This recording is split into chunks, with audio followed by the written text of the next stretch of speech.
Tank एक कहने को तो एक बहुत पुराने हथियारों में से एक है, लेकिन भारत के पास इसकी कमी या फिर इसको लेकर हमेशा जरूरत बनी रही। माना जाता है कि भारत के पास मूल रूप से जो टैंक्स है वो दोनों ही रशिया की तरफ से, चाहे वो T-72 हो या T-90, लेकिन भारत ने अपना भी बहुत लंबे समय के बाद अपने टैंक्स को डेवलप किया या असेंबल किया, जिसको नाम दिया गया भीष्मा। 2004 में भारत ने T-90 टैंक्स रशिया से खरीदे थे और माना यह गया कि भारत ना सिर्फ इन टैंक्स को रशिया से खरीदेगा बल्कि अपने खुद के टैंक्स को भारत में असेंबल भी करेगा। तमिलनाडु में अवधि में ये जगह को चुना गया जहां पर इन टैंक्स को असेंबल करने का काम किया गया।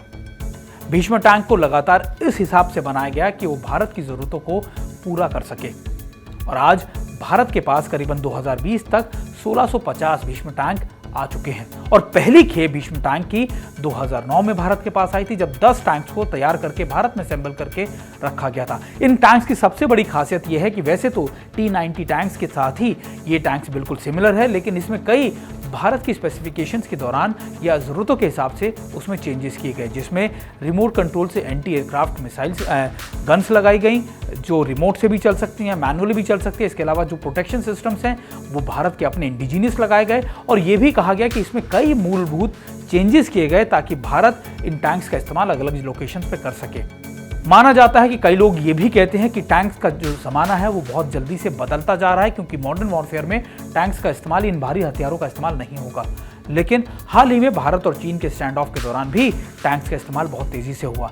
भारत ने ना सिर्फ लद्दाख के इन इलाकों में अपने T-72 टैंक्स को उतारा बल्कि भीष्म टैंक को भी कई लोकेशंस पे डिप्लॉय किया गया और उसका फायदा रहा कि चीन ना सिर्फ इन इलाकों में घुसने से बचा बल्कि भारत के मोर्चों पर भारत ने अपने आप को और ज्यादा मजबूत कर लिया।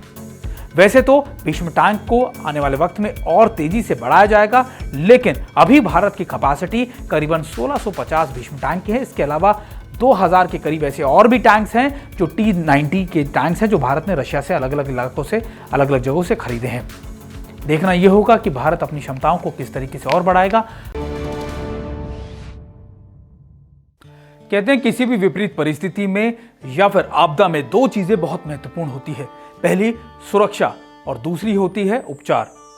जंग के मैदान में भी सुरक्षा का काम करते हैं हथियार, साजो सामान, लेकिन दूसरा महत्वपूर्ण काम करते हैं वो लोग जो उपचार में लगे रहते हैं, यानी सैनिकों को किसी तरीके के जो घायल हो जाएं उनका उपचार जल्दी से जल्दी किया जा सके। आज दुनिया भर के देश ना सिर्फ अपने इक्विपमेंट्स पर, अपने हथियारों पर जितना पैसा खर्च करते हैं उससे ज्यादा पैसा उपचार पर खर्च करते हैं।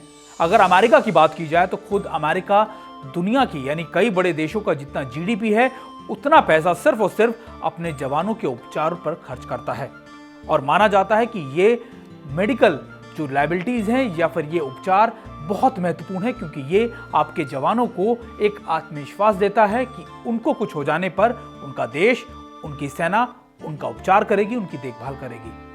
भारत में या फिर इंडियन आर्मी में भी इंडियन मेडिकल कोर की स्थापना बहुत लंबे समय पहले की गई थी।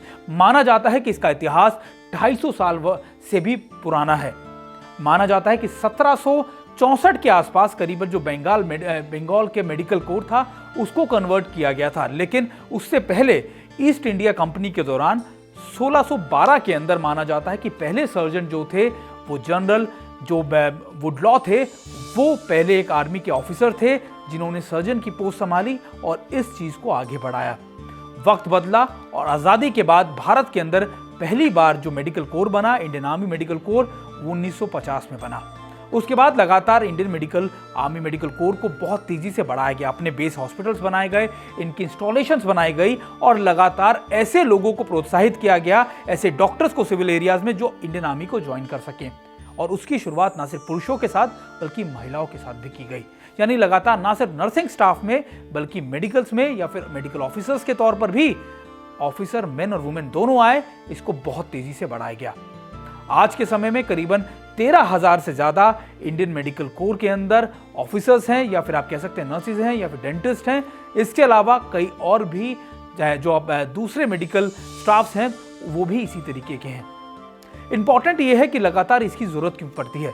आज कोरोना के समय में जब पूरी दुनिया या फिर पूरा देश, भारतवर्ष लगातार इस विपरीत परिस्थिति से जूझ रहा है, ऐसे में इंडियन आर्मी मेडिकल कोर लगातार एक सुरक्षा कवच बना के सामने खड़ा हुआ है। आज भारत के अंदर कई ऐसे बड़े इंस्टॉलेशंस हैं, आर्मी बेसिस हैं या फिर आर्मी हॉस्पिटल्स हैं जो लगातार इस आपदा के अंदर लोगों को ठीक करने का काम कर रहे हैं। तो कहा जाता है ना कि आपदा के अंदर सबसे पहली नजर किस पर जाती है, वो है हमारी भारतीय सेना। और आज जब कोरोना से लड़ने की जंग बहुत तेजी से आगे बढ़ रही है, ऐसे में भी भारतीय सेना डट कर खड़ी है। इस समय भारतवर्ष एक बड़ी ही आपदा से जूझ रहा है, वो है कोविड-19 की दूसरी लहर। और उसमें सबसे बड़ी परेशानी का सबब बना ऑक्सीजन। जी हाँ, ऑक्सीजन लेवल लगातार कई हजार पेशेंट्स का लगातार कम होता गया और यह सबसे बड़ी परेशानी रही। और ऑक्सीजन की कमी देश भर में बहुत ज़्यादा हो गई। इस किल्लत को पूरा करने के लिए या लगातार इस मांग को पूरा करने के लिए लगातार सबकी निगाहें लगी हुई हैं इंडियन एयरफोर्स पर। इंडियन एयरफोर्स ना सिर्फ देश भर में बल्कि दुनिया के अलग अलग हिस्सों से देश के अलग अलग हॉस्पिटल्स में या फिर लोकेशंस पर ऑक्सीजन पहुंचा रहा है। एक मोटे तौर पर देखा जाए तो इंडियन एयरफोर्स के जो एयर वॉरियर्स हैं वो लगातार इस आपदा में 24 घंटे काम कर रहे हैं। ये काम दो लेवल पे किया जा रहा है, एक है डोमेस्टिक लेवल और एक है इंटरनेशनल लेवल।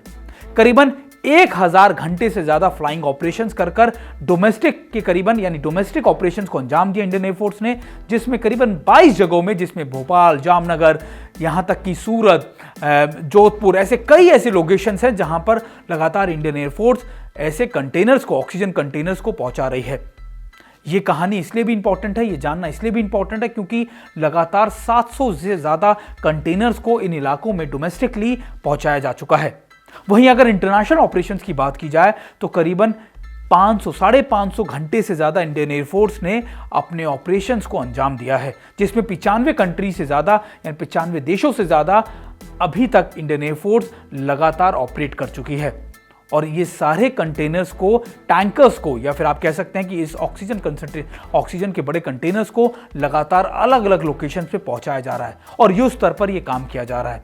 पिछले कई सालों में, अगर पिछले 2 सालों में देखा जाए, चाहे वो भारत चीन का स्टैंड ऑफ हो या फिर कोविड के अंदर दूसरी लहर के अंदर ऑक्सीजन की कमी, इंडियन एयरफोर्स लगातार उस कमी को न सिर्फ पूरा कर रही है बल्कि इस आपदा के दौरान हमारे एयर वॉरियर्स डट कर खड़े हुए हैं। अभी भारतीय इंडियन एयरफोर्स के IL-76, C-130J, यहां तक कि C-17 जैसे बड़े एयरक्राफ्ट, ट्रांसपोर्टर एयरक्राफ्ट 24 घंटे अलग अलग लोकेशन से फ्लाई कर रहे हैं। माना जा रहा है कि इंडियन एयरफोर्स ने इस आपदा में बहुत हद तक ना सिर्फ ऑक्सीजन पहुंचाने का काम किया बल्कि उन अस्पतालों को भी लगातार राहत दी जहां पर हजारों की संख्या में लगातार हर दिन मरीज पहुंच रहे थे। अब देखना यह है कि कैसे इस आपदा के निपटने के बाद एक बार फिर इंडियन एयरफोर्स ना सिर्फ अपने आप को साबित करेगी बल्कि यह भी दिखाएगी कि जब जब इस देश में कोई विपरीत परिस्थिति आती है तो हमारे ये एयर वॉरियर्स लगातार उन परिस्थितियों से जूझने के लिए या फिर उनसे मुकाबला करने के लिए कैसे सामने खड़े होते हैं।